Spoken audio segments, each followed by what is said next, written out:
Lagañas. Me llamo Francisco y hace algunos años tomé la decisión de abandonar la vida en la ciudad para mudarme al bosque. Esta elección fue complicada y requirió una cuidadosa planificación, así como más dinero del que había imaginado.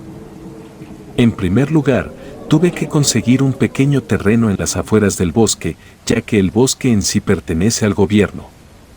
Literalmente, vivir dentro del bosque sería ilegal. Afortunadamente, el hijo de alguien para quien había trabajado antes conocía a las personas adecuadas y me ayudó con eso. Luego, la construcción de la cabaña fue necesaria.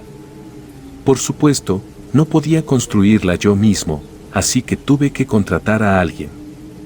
La cabaña debía ser lo más sencilla y minimalista posible, no solo por razones económicas, sino también porque el terreno que pude adquirir era pequeño. En la ciudad, dejé un pequeño negocio que me generaba suficientes ganancias para vivir con tranquilidad en el bosque. Aunque no era una gran entrada de dinero, me permitía obtener todos los víveres necesarios. Solo iba a la ciudad una vez por semana para recoger mi dinero, desechar la basura y comprar provisiones para la semana. Para la higiene personal, podía ir al río en la parte baja y profunda del bosque o esperar hasta mi regreso a la ciudad. Llevaba varias botellas de agua para lavarme las manos y los dientes. En cuanto al baño, siempre encontraba soluciones prácticas. En una de mis visitas a la ciudad, me encontré con un perro. No era de raza, pero algo en sus ojos llamó mi atención. Aunque no era estéticamente bonito, resultó ser un buen cazador. Lo llevé al bosque y lo llamé Rocky. No sé por qué elegí ese nombre, pero algo en él me pareció adecuado. Rocky se convirtió en mi compañero y, aunque no podría enfrentarse a grandes felinos, sus ladridos me alertaban de peligros cercanos. En una ocasión, se negó a dejarme salir de la cabaña y, al día siguiente, encontré huellas de ocelote alrededor. Si Rocky no me hubiera retenido, probablemente me habría enfrentado a un peligroso encuentro con ese animal. Lo más peculiar de Rocky eran sus lagañas. Cada mañana amanecía sin ninguna, pero cuando detectaba un peligro, como esa vez con el ocelote, sus ojos se llenaban de ellas de manera extraña. La primera vez que lo llevé al río, estaba alerta, volteando a todos lados mientras caminaba adelante de mí. No sé cómo, pero siguió exactamente el mismo camino que yo tomaba al adentrarme en el bosque para llegar al río. Cuando estábamos a unos 60 metros, Rocky se detuvo de repente y se agachó como si estuviera cazando algo. Miré en la dirección que él estaba mirando y vi algo inusual en el bosque, una criatura grande, de aproximadamente 1,5 metros. Su cabeza no tenía piel, mostraba carne expuesta y tenía un pico del mismo color que su carne, gordo y con escamas negras y amarillas. Andaba en 4 patas, con una cola imponente de plumas afiladas o espinas de color hueso. La criatura, mientras bebía agua del río, volteó hacia nosotros, clavándonos su mirada. Aunque no podía distinguir el color de sus ojos, eran oscuros. Rocky seguía agachado y completamente quieto. La criatura movía las plumas de su cola, haciendo un sonido parecido al de una serpiente de cascabel. Luego, se levantó en 2 patas como un oso. Aunque estaba un poco asustado, me sentí más seguro porque la criatura estaba al otro lado del río y no podía correr para atacarnos. En eso Rocky le ladró furiosamente, y la criatura respondió con un sonido perturbador, algo entre lo humano y lo animal. Asustado, llamé a Rocky para regresar a la cabaña. Tomó la delantera, pero cada 3 pasos, volteaba hacia el río, con lagañas en sus ojos. Llegamos a la seguridad de la cabaña y nos encerramos. Por alguna razón, me sentía en peligro. Compartí mi comida con el Rocky, y curiosamente, entendió que no lo dejaría salir a cazar. No se acercó a la puerta en todo el día. Por la noche, comenzamos a escuchar ruidos extraños, como si algo picoteara en la madera. No era un pájaro. Rocky también se despertó y, por primera vez, mostró interés en la puerta, volteando justo antes de cada sonido. Era como si Rocky pudiera anticipar los movimientos de lo que sea que estuviera afuera. Los picoteos en la cabaña cambiaron a un sonido como si algo afilado estuviera raspando por fuera. El perro estaba en alerta, en posición de ataque, incluso parecía más grande de lo habitual. Poco a poco, mostró sus colmillos como intentando ahuyentar a la criatura. Escuché ese mismo grito fuerte que había oído en el río, resonando detrás de la puerta. Rocky comenzó a ladrar furiosamente mientras sus ojos se llenaban más y más de lagañas. Yo simplemente me quedé en una esquina, sin saber qué hacer. Después de unos 10 minutos, Rocky dejó de ladrar. La bestia se había ido. Pasaron algunas noches en relativa paz hasta que la criatura regresó.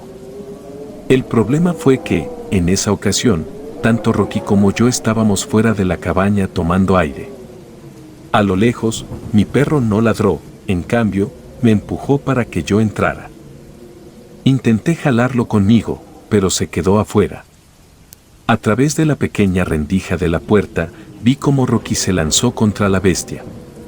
Hubo mucho ruido, pero no pude ver mucho. Pues no salí. ¿Qué se supone que podría hacer contra esa cosa? Cuando volvió el silencio, abrí un poco la puerta y vi al Rocky cojeando y herido. Llevé al perro al veterinario al día siguiente y perdió un ojo. La criatura no volvió a molestarnos. Claro, Rocky no la mató, pero supongo que quedó claro que tenía a alguien dispuesto a defenderme a toda costa. Sin embargo, hay algo que aún hoy me genera más preguntas que la propia bestia, las lagañas de mi perro. No entiendo por qué aparecían cuando había peligro. Dicen que si te pones una lagaña de perro en el ojo, puedes ver lo mismo que ellos. Quizás algún día lo haga, tal vez así obtenga respuestas.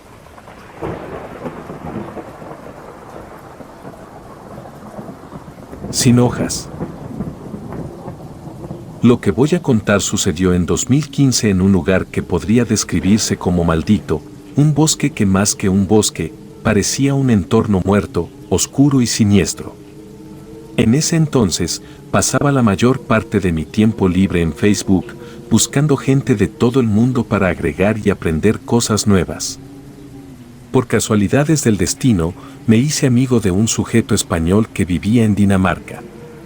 Ambos éramos fanáticos de una banda de metal sueca, y cuando la banda realizó un gran tour por Europa, decidimos seguirlos. Después de 5 días de conciertos, tomamos una pausa de 2 días. Decidimos adelantarnos a la siguiente ciudad y esperar allí hasta que la banda llegara para el siguiente concierto. Nos hospedamos en un hostal barato donde compartíamos habitación con personas al azar. Esa noche, mientras platicábamos con otros huéspedes, la conversación derivó hacia lo paranormal y sitios extraños. Todos empezaron a hablar sobre un bosque en esa ciudad al que solo los extranjeros se atrevían a entrar, incluso los lugareños le tenían miedo. Aunque no recuerdo el nombre del bosque, alguien dijo que se traducía literalmente como el bosque muerto. Cada uno compartió pequeñas historias sobre ese bosque, mencionando árboles con formas extrañas, fenómenos extraños con el sol, y que los dispositivos electrónicos no funcionaban correctamente allí. Una pelirroja incluso comentó que el tiempo parecía comportarse de manera diferente. Todo esto lo contaban basándose en historias que les habían contado. La realidad era que ninguno de ellos había estado en ese bosque. A pesar de esto, el español y yo nos convencimos mutuamente de que sería una gran experiencia que no podíamos perdernos. Al día siguiente, cargamos agua, frituras y galletas en nuestras mochilas y nos dirigimos al famoso bosque. No planeábamos una gran expedición de 8 horas, simplemente queríamos adentrarnos un poco y luego salir. Eso era todo. Cuando llegamos a la zona, mi primera impresión fue algo decepcionante. El bosque no se mostraba tan imponente ni tan sombrío como nos lo habían descrito entre risas. Sin embargo, mi compañero y yo continuamos adentrándonos a paso lento. Apenas habíamos caminado unos 5 minutos, si no menos, cuando nos topamos con el árbol más extraño que jamás había visto. Era alto, más que una palma o un pino delgado, pero lo que realmente llamaba la atención era la curvatura de su tronco. Literalmente, parecía un arco que se elevaba desde el suelo. A día de hoy, aún me resulta difícil entender cómo es posible, pero lo afirmo porque lo vi con mis propios ojos. Y no fue el único árbol de esa manera, había más. No sé cuántos, no los contábamos, pero ciertamente no eran pocos. Seguimos caminando unos 60 metros más o menos cuando nos encontramos con algo aún más fuera de lugar que los árboles curvos, una llanta rodando. Avanzó un buen tramo hasta que perdió el equilibrio y cayó entre la tierra y los árboles. Era imposible ignorar esa peculiaridad tan llamativa. Por supuesto, nos acercamos para mirar, pero a medida que avanzábamos, la llanta parecía desvanecerse, como si fuera una ilusión óptica. Y de hecho, cuando llegamos al lugar donde supuestamente debía estar, no encontramos absolutamente nada. Esto me generó una mala sensación, como si el bosque quisiera jugar con nuestras mentes para que nos perdiéramos y se alimentara de nuestra energía y carne. Le propuse a mi compañero que mejor regresáramos, y estuvo de acuerdo. Sin embargo, después de caminar durante 1 hora y media según mi reloj, no lográbamos salir del bosque. Nos apoyamos en unos árboles para intentar ubicarnos, y en ese momento, el español me dijo que estábamos dando vueltas en círculos. Le respondí que eso era absurdo, que no podía ser así. Para demostrar su punto, vació una botella de agua a los pies de un árbol, formando lodo. Dijo que siguiéramos caminando y que seguramente nos encontraríamos con ese árbol lodoso nuevamente. Decidí contar mis pasos, sin saber muy bien por qué creía que eso ayudaría. Antes de llegar a los 500 pasos, nos topamos de nuevo con ese árbol lodoso. No tenía sentido, lo que sea que estuviera sucediendo escapaba de toda posibilidad de comprensión. Las explicaciones lógicas se me escapaban de las manos. Intenté tranquilizarme, inhalé profundo y exhalé con calma. Miré al cielo y propuse seguir caminando siguiendo al sol. Eso haría que no diéramos más vueltas en círculos, y mi compañero estuvo de acuerdo. 1 hora después, vimos algo diferente, algo que no habíamos visto hasta ese momento, y a lo lejos se distinguía una zona libre de árboles, como si la naturaleza no creciera allí. Por alguna razón, ya sea por mi instinto de supervivencia o quizás por mi cobardía, decidí no avanzar más. Miré en todas direcciones, tratando de decidir qué rumbo tomar. Optamos por rodear la zona sin árboles, manteniéndolas a la vista pero sin acercarnos demasiado. Sin embargo, por más que caminábamos, parecía que no podíamos rodear esa área. Se extendía infinitamente, agotándonos. Decidí revisar mi reloj, marcaban las 11 de la noche, pero el sol aún estaba sobre nosotros. Comenté esto a mi compañero español, recordando lo que nos habían dicho sobre que algunas cosas no funcionaban bien en esa zona. Continuamos caminando y, a lo lejos, divisamos a una persona. Ambos sentimos desconfianza y decidimos detenernos. Intentamos hacerle señas y gritarle, pero no respondía, como si no se percatara de nuestra presencia. En tono de broma, sugerí que seguramente también era una ilusión, al igual que la llanta. Mi compañero me miró fríamente y propuso que nos acercáramos para asegurarnos. Al caminar en su dirección, algo extraño ocurrió. Su figura parecía desvanecerse en el entorno, similar a cuando crees ver agua al final de una carretera y, al acercarte, te das cuenta de que no hay nada. Optamos por dar media vuelta, pero algo cambió. A lo lejos, vimos a una persona colgada de un árbol. Habíamos pasado por ese lugar hace pocos minutos y esa persona no estaba allí.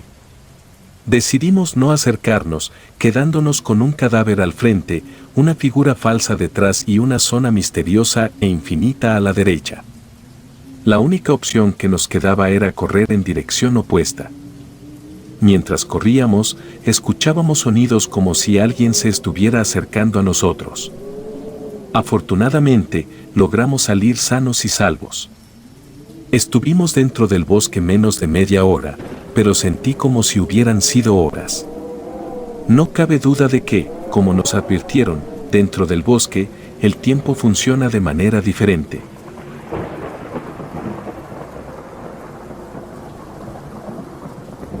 El tesoro oculto. Soy un corredor de bolsa que empezó en el negocio hace unos 5 años.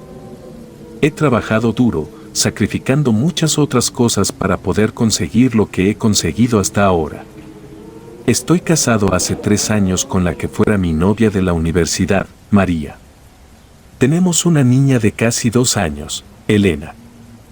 Y aunque vivimos en una zona que es muy confortable y que está cerca al centro de la ciudad, siempre he querido tener una casa de campo. Así que decidí comprar una casa con el dinero de mi trabajo. Se lo propuse a mi esposa, quien me apoyó desde un primer momento.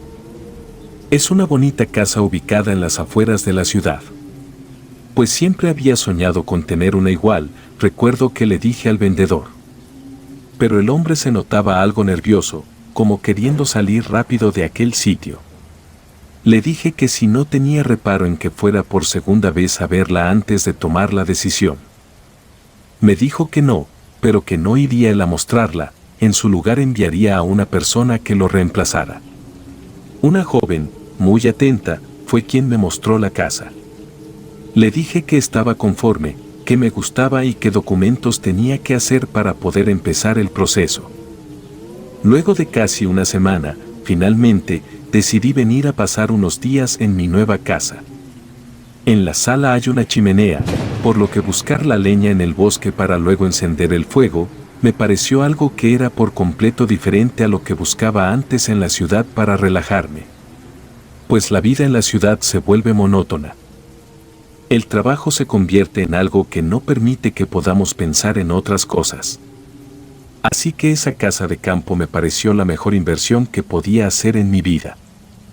Mi esposa y mi hija se mostraron entusiasmadas con la casa. Mi esposa pensó que los espacios grandes que tenía para la cocina y la sala eran perfectos para invitar a nuestros amigos a una barbacoa los fines de semana. Elena, mi pequeña hija, estaba muy contenta porque tenía espacio para corretear y jugar con Zeus, un caniche que le compré para que le hiciera compañía. Pero, en una ocasión, Zeus salió huyendo a esconderse como si hubiera visto algo. Y pensamos que quizá tenía que ver con el ambiente de la casa de campo, pues la casa de ciudad era muy diferente a esta. Así que no le prestamos mucha atención al cambio en el comportamiento del perro. Durante la epidemia, vimos la oportunidad de mantenernos aislados de la ciudad y del riesgo de contraer la enfermedad, por lo que mudarnos a vivir y trabajar desde la casa de campo fue una alternativa perfecta que se nos ponía en el camino. Estábamos felices de poder vivir en nuestra casa, sin las complicaciones que tiene la vida en las ciudades, los atascos, la inseguridad y todas las cosas malas que aquí no teníamos. Por el contrario, todo parecía ir mejor. Zeus continuaba manifestando comportamientos extraños. Por ejemplo, en las mañanas, siempre fue un perro que era muy juguetón. Pero ahora, parecía asustado, andaba con la cola entre las patas y permanecía con el ánimo muy abajo. Creímos que era un problema de salud, por lo que decidimos llamar a un veterinario para que lo revisara. El médico vino a ver a Zeus, pero, luego de hacer una exhaustiva revisión, dijo que probablemente era algo que tenía que ver con el cambio de entorno. Y a pesar de esto, Zeus continuaba con ese temperamento nervioso. Pues en las noches, venía a la cama, para que lo dejáramos estar a nuestros pies. Y en una ocasión, lo salí a buscar a las afueras de la casa. Desde la entrada, se puede ver toda la montaña en su esplendor. Hay un corredor de pinos que rodea la casa, lo que le da la impresión de estar en medio de un bosque, pero en realidad, más allá de los árboles, lo que se puede encontrar es la falda de la montaña, que, en su valle profundo, se encuentra con el río. Allí los fines de semana solemos ir a refrescarnos, dado que no es turbulento. Zeus retornó con algo en su boca. Y cuando revisé qué traía, lo que vi me sorprendió mucho. Pues era una especie de figura votiva ancestral. Parecía una especie de indígena vestido con una túnica y un tocado en su cabeza. Era una figura de barro cocido, que seguramente llevaba mucho tiempo allí enterrada, aunque estaba en perfecto estado. Dado que me pareció que aquello podía servir de adorno, decidí ubicarlo en el salón principal. Esa figura parecía mirarme con sus ojos quietos. Yo pensé que todo era producto de mi imaginación, así que decidí darle la vuelta, es decir, ponerlo a mirar hacia la pared. Nunca he sido una persona supersticiosa, pues jamás he sido creyente en ningún tipo de religión. Así que, a la mañana siguiente, me llevé una gran sorpresa al ver que la figura que yo había puesto mirando hacia la pared estaba de nuevo, mirando al frente. No le pregunté nada a mi esposa, pues, era posible que se preguntaría por qué razón le hacía ese tipo de preguntas. Entonces, opté por volver a poner aquella figura mirando hacia la pared, pero esta vez, para poder cerciorarme completamente de que nadie la moviera, la puse en la parte más alta del mueble que ocupaban los libros. Y lo primero que hice al día siguiente fue revisar aquella figura en lo alto de la biblioteca. Mi sorpresa fue sorprendente al percatarme de que ya no se encontraba allí. ¿Quién la había tomado? No le había dicho nada a mi esposa, además, sería ridículo preguntárselo. Entonces decidí quedarme en silencio, pero la pregunta de cómo había desaparecido aquella figura que me trajo Zeus estaba en mi mente.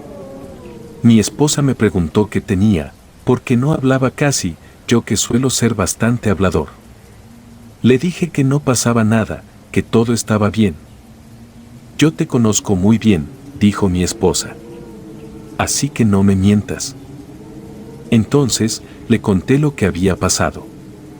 Me pareció extraño que Zeus tampoco hubiera venido a saludarnos a la cama, como lo hacía todos los días. Por lo que, salí a buscarlo, crucé la línea divisoria de la casa, que son los pinos, pero no estaba por ningún lado. ¿A dónde se había ido? Finalmente, bajé al río y allí estaba Zeus, al lado de un hoyo que cavó en el suelo, justo a la orilla del río. Y ahí estaba la figura, otra vez, pero, ¿cómo era posible eso? ¿Quién le había dado esa figura a Zeus si estaba en lo más alto de la biblioteca? Y aunque intentaba concentrarme en otras cosas, aquella idea daba vueltas en mi cabeza. Me fui a dormir por pura inercia. Por un momento me sentí ridículo, pensando en esos asuntos intrascendentes. Pero finalmente, caí vencido por el sueño. De pronto alguien llamaba a la puerta, así que me levanté. Y cuando abrí, casi me voy de espaldas al reconocer la imagen de la figura que me trajo Zeus. Yo temblaba, y pregunté quién era y qué quería de nosotros. Has profanado mi descanso. Bajo esta casa, está mi tumba, ella y todo este valle que ves pertenece a mis ancestros. Pero si tú sigues mis órdenes y dejas esta casa junto con tu familia, yo te premiaré mostrándote un secreto que te cambiará la vida. Pero tienes que hacer ese pacto conmigo. De lo contrario, pagarás las consecuencias. ¿Estás de acuerdo? Mi esposa me despertó abruptamente, pues había sido un mal sueño. No pude enterarme de nada más de lo que quería aquella figura inquietante, que ahora había cobrado forma humana en mis pesadillas. Zeus estaba ladrando, inquieto, me dijo ella, me despertó porque pensó que alguien estaba intentando colarse en nuestra casa. Yo me levanté. Tomé una pistola que guardo conmigo, que compré ante cualquier tipo de eventualidad, para defender a mi familia. Pero todo estaba en calma, y Zeus estaba ladrando a la biblioteca. Allí, de nuevo, estaba aquella figura que había desenterrado y yo puse mirando a la pared y que apareció mirando misteriosamente de nuevo al frente. ¿Estaría perdiendo la cordura?, me dije. Pero no podía dejarme sugestionar por aquellas cosas. Así que me llevé al perro conmigo.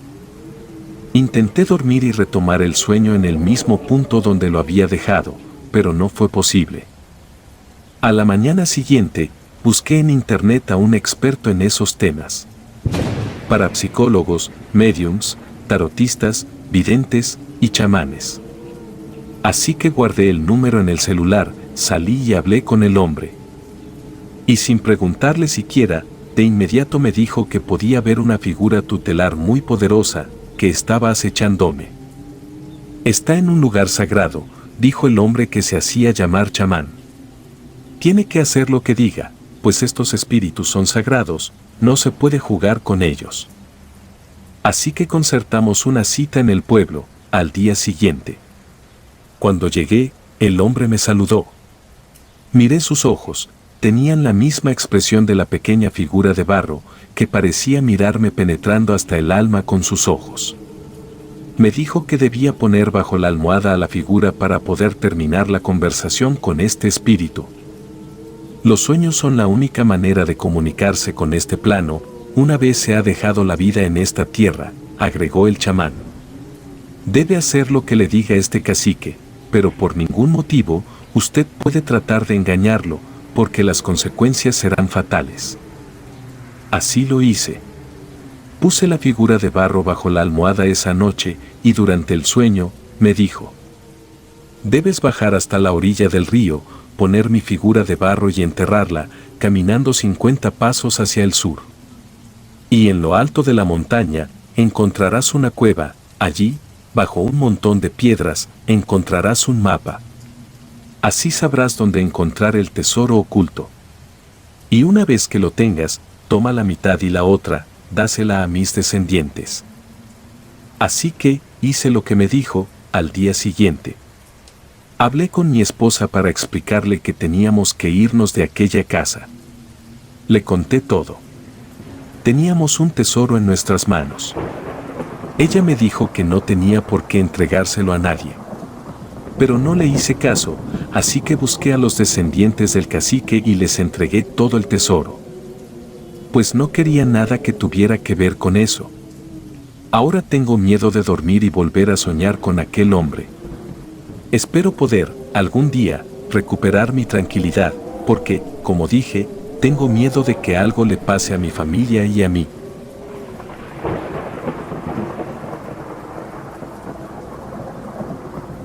Solitarios. Todavía tengo fresco en la memoria ese bosque. Fueron muchos meses de planificación para ese viaje. Tuve que hacer algunos ajustes y sacrificios, como cambiar mi departamento por una casa con una renta más asequible y optar por una bicicleta en lugar de usar el taxi. Ni hablar de las salidas los fines de semana, todo un caos para cuadrar los tiempos. Pero al fin llegó el día de partir hacia la capital en autobús y luego emprender mi primera experiencia en avión, un verdadero desafío para alguien como yo, que prefiere evitar hacer preguntas. Después de 23 horas de viaje, con 4 escalas y 6 kilómetros de carretera, finalmente llegué a la habitación del hotel. No era lujoso, pero estaba clasificado entre los 30 mejores del país, con piscina, gimnasio y una terraza que ofrecía una vista al bosque.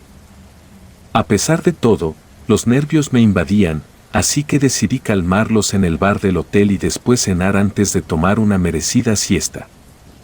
Al día siguiente, al mediodía, contacté a la persona que me acompañaría en la expedición al bosque. Habíamos conectado previamente en internet y aunque confiaba en él, preferí asegurarme de que no fuera un psicópata. Le propuse pasar un día explorando la ciudad antes de aventurarnos al bosque y resultó ser un tipo agradable. Visitamos el Parque Central, la catedral más impresionante que había visto, vimos pingüinos y exploramos un museo futurista que parecía sacado de una película de ciencia ficción. Al día siguiente, temprano, nos dirigimos al bosque. El taxi nos dejó en una vereda y desde allí empezamos a caminar. Hasta ese momento, no le había hecho muchas preguntas sobre el bosque, pero decidí indagar. Según él, el bosque era relativamente seguro, considerando todas las formas horribles en las que se podría perecer en un entorno rodeado de naturaleza y animales salvajes.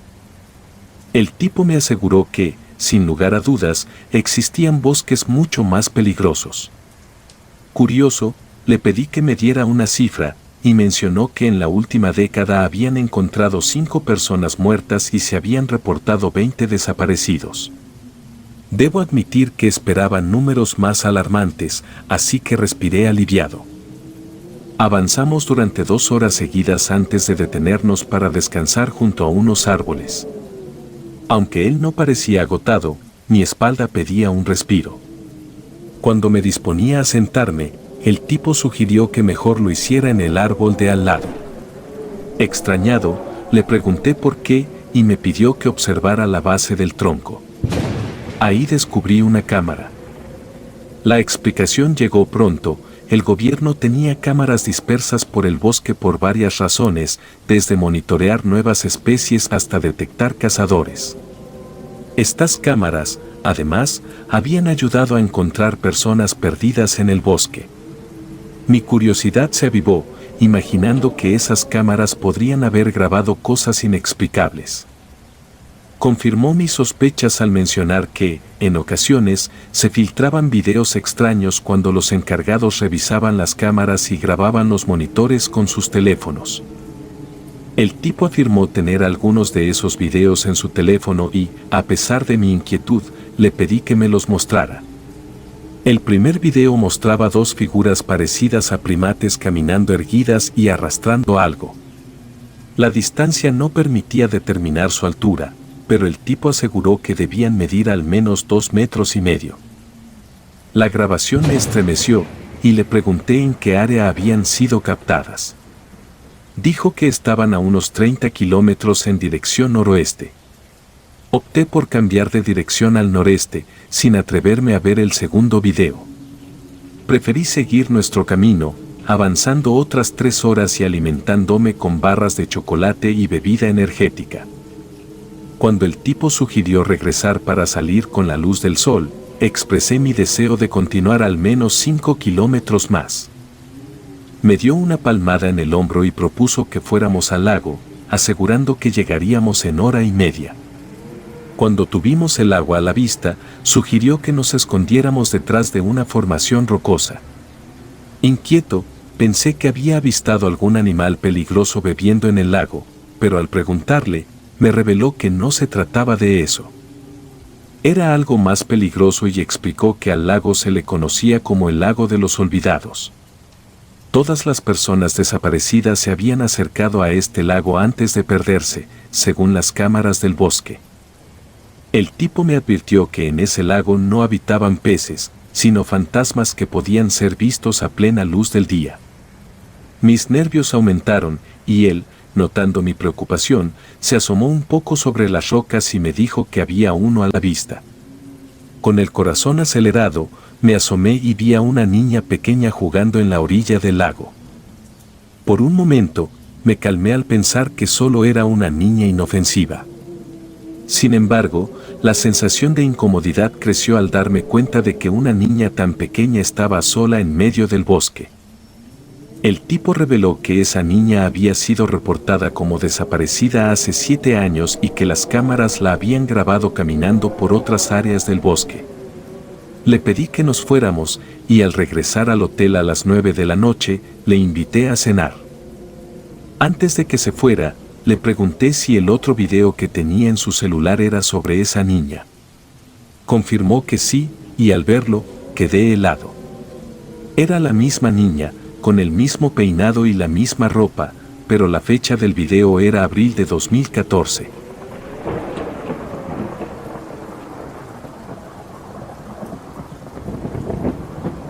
Los espectros de la casa abandonada. Hay una casa que permanece abandonada desde hace varios años. No importa dónde está ubicada, sino lo que sucede allí, nadie quiere cruzarse frente a ella. Los vecinos evitan hacerlo y se pasan al otro lado de la calle para evitarla. Las señoras se persignan cuando pasan frente a ella. Su fachada está descuidada, Tiene grafitis en los muros y la mala hierba ha crecido hasta poblar lo que antes fue un jardín florido de rosas y margaritas. Las ventanas, que están rotas, parecen mirar hacia afuera con melancolía y rabia por su antiguo esplendor. La casa, aunque está desolada, no la habitan ni siquiera los vagabundos. ¿Cuál es el secreto que esconde esta casa? Soy investigador paranormal. Mi nombre es Agustín Callejas. Desde hace unos 15 años, hago investigaciones para un canal en YouTube. He escrito varios libros y dado conferencias sobre el tema. Me llaman todos los días para que acuda a casas embrujadas. No puedo decir que todas, pero una gran mayoría, han resultado ser farsas. Pues las personas quieren fama y dinero a costa de un supuesto fantasma o espíritu que los acosa y atormenta. Y en cierta ocasión, me contactó una señora que vivía en una colonia de una ciudad mexicana. No voy a decir datos ni nombres. Me contó que escuchaba golpes y pasos en el techo y voces. Por lo general, cuando esto sucede, es por casos de infestación o asedio demoníaco. Trabajo con un sacerdote independiente, que es quien hace los ritos de liberación de casas y objetos, eventualmente también realiza exorcismos. Aunque esto es mucho más complejo, pues requiere tiempo en sesiones, que pueden ir desde varios días hasta semanas o meses. Estuve en la propiedad de la señora. Grabé con equipos e intenté conocer a fondo qué tipo de entidad podría ser. Al final, resultó que uno de sus nietos había ocultado en el ático dispositivos para hacer ruidos y hacernos creer que había espíritus. Estuve tentado a demandarla, pero dije que era una pérdida de tiempo hacerlo, entonces renuncié a ello. Los vecinos de la casa abandonada me contactaron para hacer una investigación. Dado que los propietarios habían muerto, esa casa estaba en un juicio ante las autoridades, así que, en teoría, no tenía dueño. Se decía que quienes entraban a pasar una noche allí, generalmente vagabundos y personas sin techo, no duraban más de esa noche. Por eso, nadie se había apoderado de aquella casa grande y suntuosa que estaba a punto de venirse abajo. Antes de aventurarme a realizar la investigación, hablé con un par de personas que habían pasado una noche allí. Una de ellas era un hombre de mediana edad, que vivía en las calles tratando de recoger cosas de la basura y venderlas. Una noche que no había conseguido un lugar para pasar la fría noche, decidió cruzar el umbral de la casa.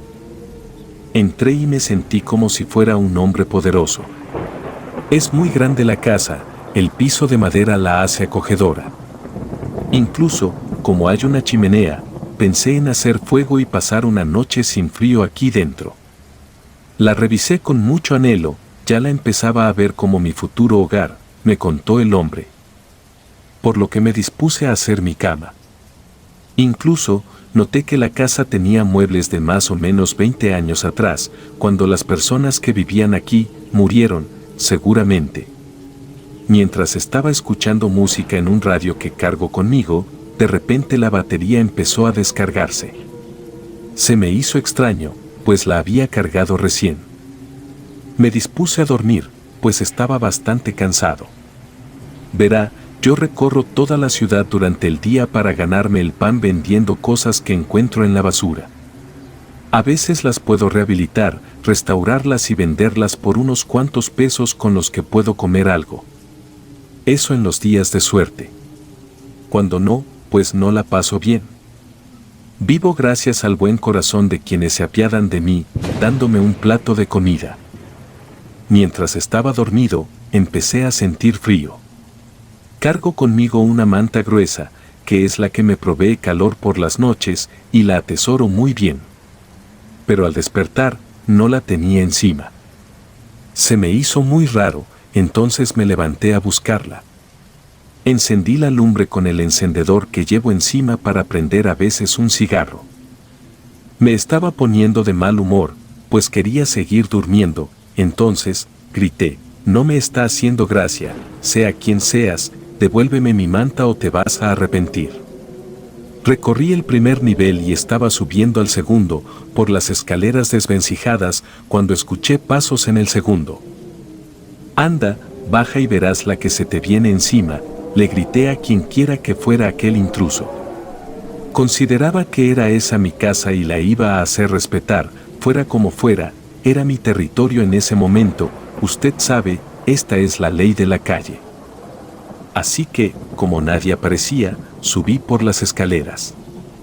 La manta estaba tirada justo en el último escalón del segundo nivel. Yo juré que estaba alguien allí, por lo que lo reté a salir, le iba a dar su merecido. Si alguien estaba allí conmigo, no podía dormirme tranquilo. Entonces bajé y esperé bajo las escaleras. Dije, el que entró tendrá que salir por el mismo lugar, tarde o temprano. Así que tomé una vara de hierro que encontré por ahí. Yo no acostumbro a quitarle nada a nadie, pero en este caso era diferente. Como le digo, entró a mi territorio y lo iba a defender al costo que fuera. Pasaron varios minutos y no se escuchaba nada, pero de pronto escuché pasos en el segundo nivel. Alguien empezó a bajar por la escalera, caminaba lentamente, como si no caminara bien. Cuando estaba justo encima de mí, se detuvo. Hizo un ruido, como un lamento. «La que te va a caer encima», pensé, «bájale y verás». Y continuó bajando hasta que, al fin, se detuvo al llegar al primer nivel. Me asomé para sorprenderlo, y lo que vi me hizo salir de allí corriendo.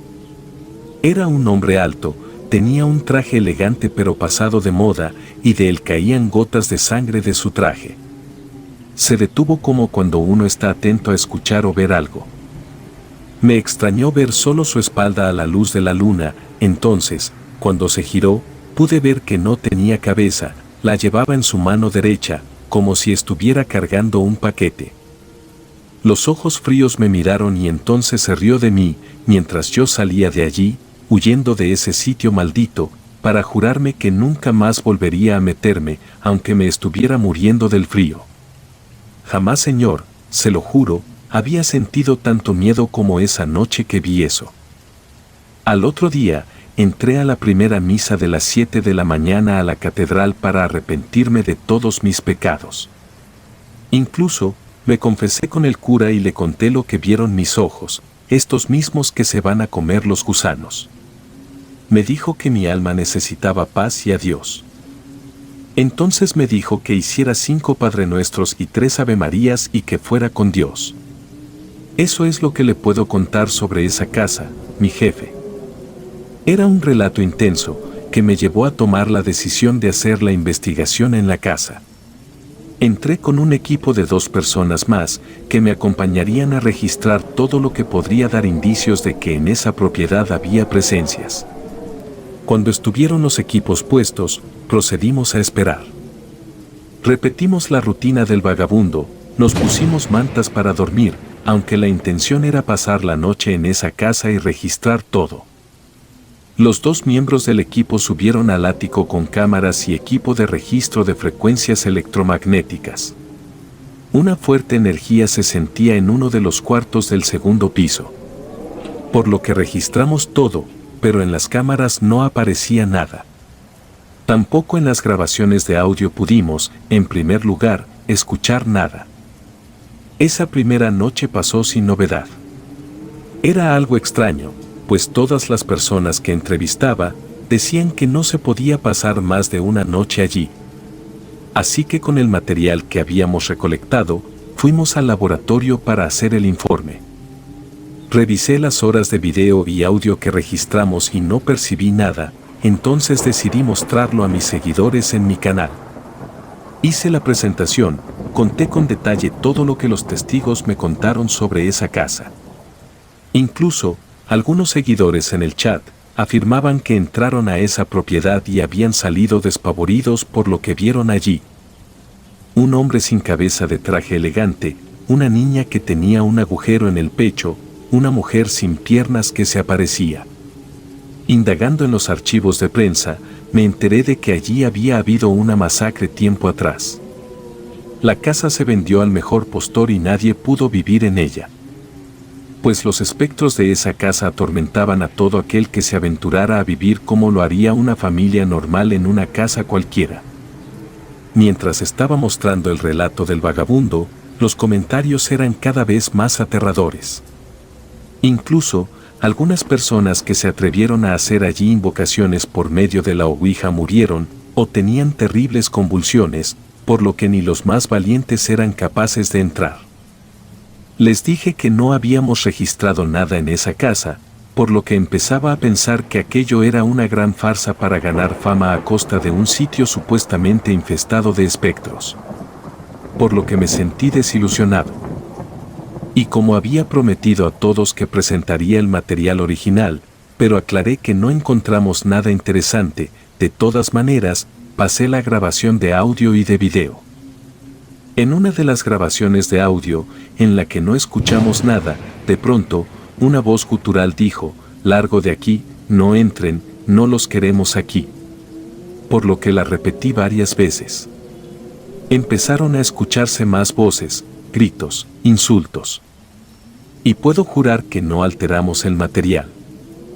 Al momento de pasar la grabación de mi cámara, mientras estaba subiendo las escaleras, en sus pantallas los seguidores me dijeron que si no había visto lo que aparecía ante las cámaras. Allí estaba un hombre sin cabeza vestido de traje, una niña con un agujero en el pecho y la mujer, mirando fijamente a la cámara en la que no registramos nada. Esa noche que pasamos en la casa abandonada. Gracias a Dios que no nos ocurrió nada a mi equipo de trabajo y a mí, pero tengo la idea de volver a ir y averiguar más al respecto. ¿O ustedes qué hicieran en mi lugar?